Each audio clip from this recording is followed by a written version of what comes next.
அமெரிக்க அதிபர் Donald Trump அவர்களுக்கு ஒரு மிகப்பெரிய மனக்குறை இருக்குங்க. அதாவது உலக சமாதானத்துக்கான நோபல் பரிசு தனக்கு கிடைக்கலையே அப்படின்றது அவருடைய ஒரு மிகப்பெரிய வருத்தம். ஆனா பொய் சொல்றதுல, அதுவும் அதிரடியா பொய் சொல்றதுல ஒரு போட்டி வச்சு அதுல ஜெயிப்பவர்களுக்கு நோபல் பரிசு கிடைக்கும் அப்படின்னு சொன்னா நிச்சயமா அது டொனால்டு ட்ரம்ப் அவர்களுக்கு தான் கிடைக்கும். இதை ஏன் நான் சொல்றேன்னு சொன்னா, ஈரான் நாட்டினுடைய பாராளுமன்ற சபாநாயகர் சமீபத்தில் ஒரு அறிவிப்பை வெளியிட்டார். ஒரே மணி நேரத்தில் 7 பொய்களை சொல்லி சாதனை படைத்திருக்கிறார் டொனால்டு ட்ரம்ப் என்று அந்த அறிவிப்பில் அவர் சொல்லி இருக்கிறார். டொனால்டு ட்ரம்ப் அவர் பாட்டு ஊடகங்களை கூப்பிட்டு நிறைய சொல்லி விட்டுட்டார். எங்களுடைய நிபந்தனைகளை எல்லாம் ஈரான் ஏற்றுக்கொண்டு விட்டது, செறிவூட்டப்பட்ட யுரேனியத்தை எங்களிடம் முழுமையாக ஒப்படைப்பதற்கு ஒத்துக்கொண்டு விட்டது, ஹெஸ்புல்லா போன்ற போராளி குழுக்களுக்கு உதவி செய்ய மாட்டோம் என்று ஒத்துக்கொண்டு விட்டது.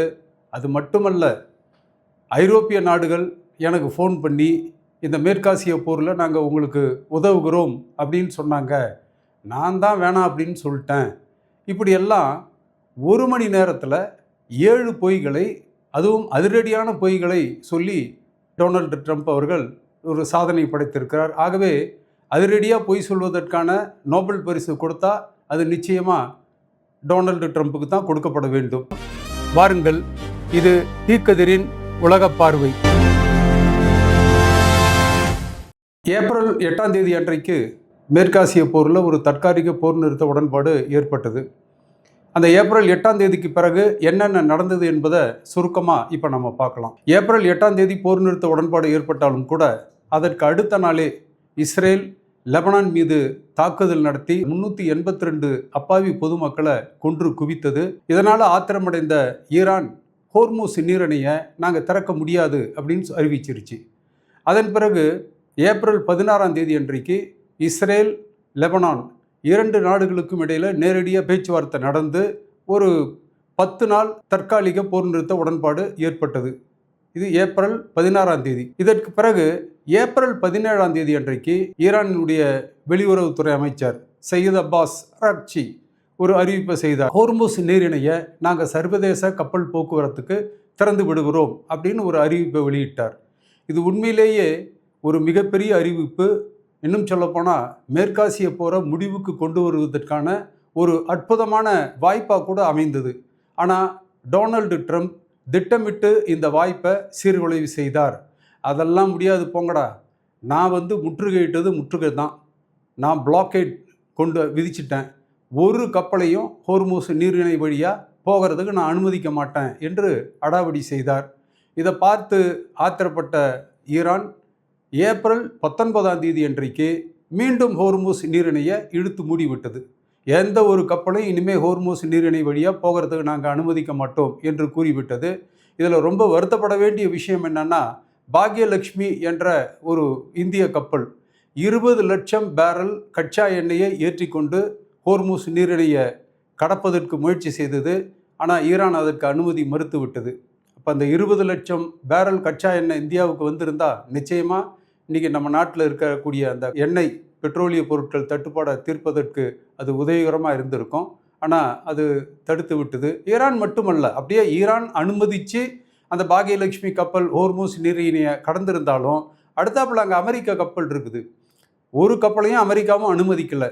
இப்படியாக மேற்காசிய போரை அமைதியாக சுமூகமாக தீர்ப்பதற்கு கிடைத்த ஒரு வாய்ப்பை அமெரிக்க அதிபர் டொனால்டு ட்ரம்ப் சீர்குலைவு செய்தார் என்பதுதான் உண்மை. தற்காலிக போர் நிறுத்த உடன்பாடு முடிவடைந்து விட்டது. அப்போ அடுத்தது என்ன?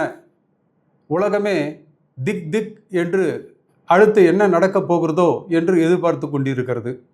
இதற்கிடையில் பாகிஸ்தான் தலைநகர் இஸ்லாமாபாத்தில் மீண்டும் அமைதி பேச்சுவார்த்தை நடக்கும் என்று அமெரிக்கா அறிவித்திருக்கிறது. அந்த பேச்சுவார்த்தையில் அமெரிக்க தரப்பிலிருந்து துணை அதிபர் JD Vance, Jared Kushner, Witkoff இவங்கெல்லாம் கலந்துக்குவாங்க என்றும் அமெரிக்கா அறிவித்திருக்கிறது. ஆனால் ஈரான் இந்த பேச்சுவார்த்தையில் நாங்கள் கலந்து கொள்ள மாட்டோம் என்று இதுவரை அறிவித்திருக்கிறது. இது ஏன்னு சொன்னால், இந்த தற்காலிக போர் நிறுத்த உடன்பாடு அமலில் இருந்த பொழுதே அமெரிக்கா ஈரான் நாட்டுக்கு சொந்தமான டுஸ்கா என்ற ஒரு சரக்கு கப்பலை, அது ஒரு மிகப்பெரிய சரக்கு கப்பல், அந்த சரக்கு கப்பலை தாக்கி சேதப்படுத்தி கைப்பற்றி இருக்கிறது. இதை அடுத்து ஈரான் அமெரிக்காவினுடைய போர்க்கப்பல்களை அந்த ஹோர்மூஸ் நீரிணை பகுதியிலிருந்து விரட்டி அடித்தது, தாக்குதல் நடத்தியது என்று அல் ஜசீரா செய்தி நிறுவனம் ரிப்போர்ட் செய்திருக்கிறது. ஆனால் அதில் எந்த அளவிற்கு அமெரிக்க கப்பல்களுக்கு சேதம் ஏற்பட்டது என்ற விவரங்கள் தெரியவில்லை. ஆகவே அடாவடியாக ஹோர்மூஸ் நீரிணைய அந்த முற்றுகையை, பிளாக்கெட் நான் நீக்க மாட்டேன் என்று சொன்னது, ஈரானுக்கு சொந்தமான டுஸ்கா என்ற அந்த கப்பலை அமெரிக்கா கைப்பற்றி இருப்பது, அது மட்டுமல்ல, அமெரிக்கா எந்த பிரச்சனையிலையும் ஒரு உறுதியான நிலை எடுப்பது கிடையாது. மாற்றி பேசுவது, மாற்றி மாற்றி பேசுவது என்று அமெரிக்கா செய்து வரக்கூடிய இப்படிப்பட்ட நடவடிக்கைகள் காரணமாக ஈரான் நாங்கள் பேச்சுவார்த்தையில் கலந்து கொள்ள மாட்டோம் என்று அறிவித்திருக்கிறது. இதற்கிடையில் போப்பாண்டவருக்கும் டொனால்டு ட்ரம்புக்கும் இடையிலான வார்த்தை போர் இன்னும் கடுமையாகி இருக்கிறது.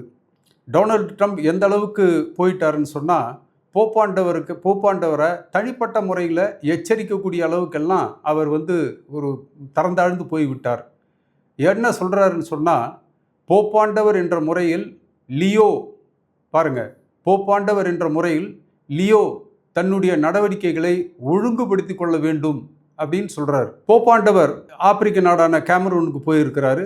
அங்கே அவர் பேசும் பொழுது ஒரு சிலர் பில்லியன் கணக்கான டாலர்களை போருக்காக செலவழிப்பது வருந்தத்தக்கது, கண்டிக்கத்தக்கது அப்படின்னு சொல்லியிருக்கிறார். அது மட்டுமல்ல, ஒரு சில கொடுங்கோளர்கள் இன்றைக்கு இந்த உலகத்தை சீரழித்து கொண்டிருக்கிறார்கள். அவர் பயன்படுத்தியிருக்கிற வார்த்தையை பாருங்கள், கொடுங்கோளன், டைரன். ஒரு சில கொடுங்கோளர்கள் இன்றைக்கு இந்த உலகத்தை சீரழித்து கொண்டிருக்கிறார்கள் என்று மறைமுகமாக ட்ரம்பை அவர் இன்றைக்கு சாடியிருக்கிறார். இந்த வார்த்தை போர் என்பது போப்பாண்டவருக்கும் டொனால்டு ட்ரம்புக்கும் இடையில் அது ஒரு பக்கம் தொடர்ந்து கொண்டிருக்கிறது. ஈரான் அமெரிக்காவோடு பேச்சுவார்த்தைக்கு நாங்கள் போக மாட்டோம் அப்படின்னு சொல்வதற்கு ஒரு முக்கியமான காரணம், நடைமுறையில் ஏற்றுக்கொள்ள முடியாத பல நிபந்தனைகளை அமெரிக்கா விதிக்கிறது. இதுதான் ஈரான் சொல்கிறது. உதாரணத்திற்கு, ஈரான் தன்னிடம் இருக்கக்கூடிய செறிவூட்டப்பட்ட அந்த யுரேனியத்தெல்லாம் எங்களிடம் ஒப்படைத்து விட வேண்டும். அதாவது ஈரான் அணு ஆயுதம் தயாரிக்கக்கூடாது அப்படின்னு அமெரிக்கா சொன்னாக்கா அது நியாயமானது, ஏற்றுக்கொள்ளக்கூடியது. ஆனால் செறிவூட்டப்பட்ட அந்த யுரேனியத்தை எங்ககிட்ட ஈரான் ஒப்படைச்சிரும் அப்படின்னு சொன்னாக்கா இதை எந்த நாடுமே ஏற்றுக்கொள்ள முடியாது. என்னென்று சொன்னால், இன்றைக்கு யுரேனியத்தை செறிவூட்டி அணு ஆயுதம் தயாரிப்பதற்கு மட்டுமல்ல, இப்போ உதாரணத்துக்கு இந்தியாவில் பார்த்தோம்னு சொன்னால் கூடங்குளம் அணுமின் நிலையம் இருக்கிறது, கல்பாக்கம் அணுமின் நிலையம் இருக்கிறது. உலகத்தில் பல்வேறு நாடுகள் இன்றைக்கு அணுசக்தியை மூலமாக மின்சாரத்தை உற்பத்தி செய்கிறது. ஆகவே ஆக்கப்பூர்வமான காரியங்களுக்காக, ஈரான் நாட்டு வளர்ச்சிக்காக நாங்கள் இந்த யுரேனியத்தை பயன்படுத்துவோம், இதை நாங்கள் அமெரிக்கா கிட்ட ஒப்படைக்க முடியாது என்று ஈரான் சொல்லி வருகிறது. அதே மாதிரி ஈரான் தன்னுடைய ஏவுகணை, ட்ரோன் இந்த தயாரிக்கக்கூடியதை அந்த திட்டங்களை எல்லாம் கைவிட வேண்டும் என்று சொல்கிறது. பாருங்கள், அமெரிக்கா, இஸ்ரேல் ரெண்டுமே அணு ஆயுதங்களை வச்சுருக்கிறாங்க. இந்த ரெண்டு நாடுகளுமே ஈரானை தாக்கி எந்த அளவிற்கு பேரழிவுகளை ஏற்படுத்தினாங்க அப்படின்றதெல்லாம் நம்ம கண்கூடாக பார்க்குறோம். ஆனால் அதே சமயத்தில் ஈரான் ஏவுகணை வச்சுக்கக்கூடாது, ட்ரோன் தயாரிக்கக்கூடாதுன்னு சொன்னால் இதெல்லாம் நடைமுறையில் ஈரான் ஏற்றுக்கொள்ளக்கூடிய ஒரு காரியம் கிடையாது. அதே மாதிரி லெபனானில் இருக்கக்கூடிய போராளி குழு ஹெஸ்புல்லா, அந்த ஹெஸ்புல்லாவிற்கு ஈரான் எந்த விதமான உதவியும் செய்யக்கூடாது, பண உதவி, ஆயுத உதவி செய்யக்கூடாது அப்படின்னு அமெரிக்கா ஒரு நிபந்தனை விதிக்கிறது. ஈரான் இதை ஏற்றுக்க முடியாதுன்னு சொல்லுது. ஈரான் என்ன சொல்கிறாங்கன்னு சொன்னால், நீங்கள் அமெரிக்கா பல ஆயிரம் மைல்களுக்கு அப்பா இருக்கிற, ஆனால் இங்கே எங்களை தாக்குற இஸ்ரேலுக்கு நீ ஆயுத உதவி கொடுக்குற, பண உதவி கொடுக்குற, அப்போ நாங்கள் ஹெஸ்புல்லாவுக்கு இந்த பண உதவி, ஆயுத உதவி கொடுக்கக்கூடாதுன்னு நீ சொல்கிறத நாங்கள் ஏற்றுக்கொள்ள முடியாது என்று சொல்கிறது. இன்றைக்கு டொனால்டு ட்ரம்ப் அமெரிக்கா ஈரானை ஒரு பயங்கரவாத நாடாக சித்தரிக்கிறதுக்கு முயற்சி செய்யுது. என்ன அப்படின்னு சொன்னால், ஈரான் அணு ஆயுதம் தயாரிக்கிறது, ஈரான் அணு ஆயுதம் தயாரிக்கிறது, இது உலக அமைதிக்கு ஒரு மிகப்பெரிய ஆபத்து, அச்சுறுத்தல் அப்படின்லாம் சொல்லிக்கிட்டு இருக்கு. இது உண்மை அல்ல. உண்மையிலேயே 2015ஆம் ஆண்டு பராக் ஒபாமா அமெரிக்காவினுடைய அதிபராக இருந்தபொழுது அவர் ஆக்கப்பூர்வமான பேச்சுவார்த்தையை ஈரானோடு நடத்தினார். அந்த பேச்சுவார்த்தையினுடைய முடிவில் ஒரு உடன்பாடு ஏற்பட்டது.